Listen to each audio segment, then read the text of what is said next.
Hello everyone, welcome back to a new video of Microsoft Excel series that is currently running into my channel. Guys, please check the playlist in my channel. There you will find useful playlist which will lead you to learn in a easier way. And also check the description box after the video ends. There you will find the link of the Excel data file which I am using in this video. So in my previous videos we have learned how to sum any cell that contains and begins with a specified text.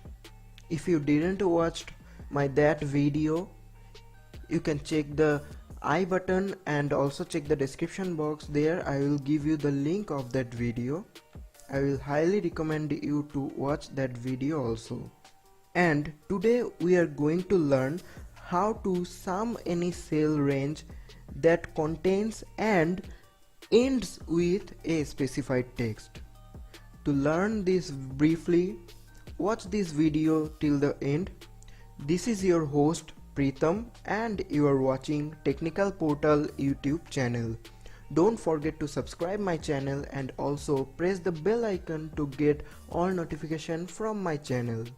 And if you have already subscribed my channel, then many thanks. So let's begin.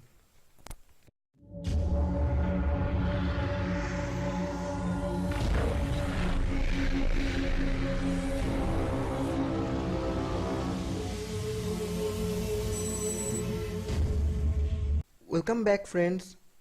For your easy reference, as usual I am going to run the OSK software, that means the on-screen keyboard, so that you can notice which of the keys I am pressing in my keyboard. Friends, I have already created a file previously. Let's open that file. Here it is. So if you have a data file like this and have to sum a cell range that contains and ends with a specified text, you can easily use the SUMIF function. To sum if cells end with a specified text, you can easily use the SUMIF function. So in this example, look at here carefully. I am going to type the formula like this, equals to SUMIF. Obviously we are going to use the SUMIF function here. Then you have to open the first bracket. Then it is asking for the range. In my case the range will be from C6 to C12.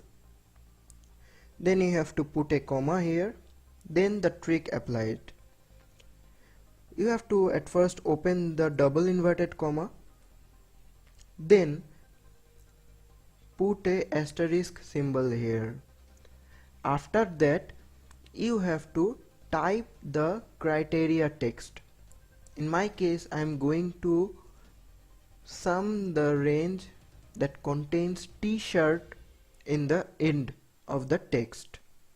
So I am going to type the t-shirt here. Note carefully friends, in SUMIF function in this case the criteria text is not case sensitive. After typing the criteria, you have to close the double inverted comma, then put a comma here.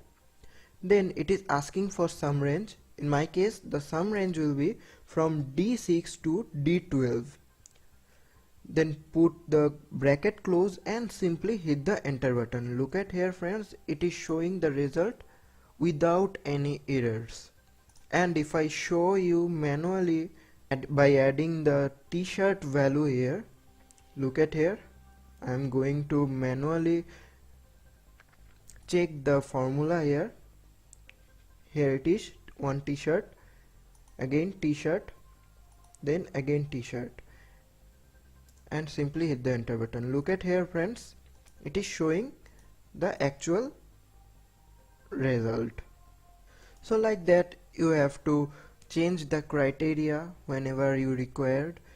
Equals to SUMIF, then put a bracket here, asking for criteria range, select that range, then in criteria open the double inverted comma,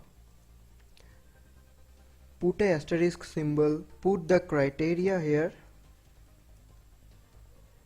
then close the double inverted comma, close the comma, then put the sum range here, then close the first bracket and simply hit the enter button. You will get the error-free result.